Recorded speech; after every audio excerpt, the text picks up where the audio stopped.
进来的朋友你好，接上个视频在古井边意外发现了一只鳄龟，于是从家里面抬了个抽油机过来，决定把这个古井给抽干。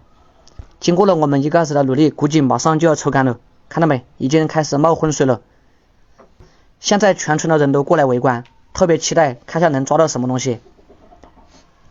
现在已经抽的差不多了，我们准备下去抓鱼。哇！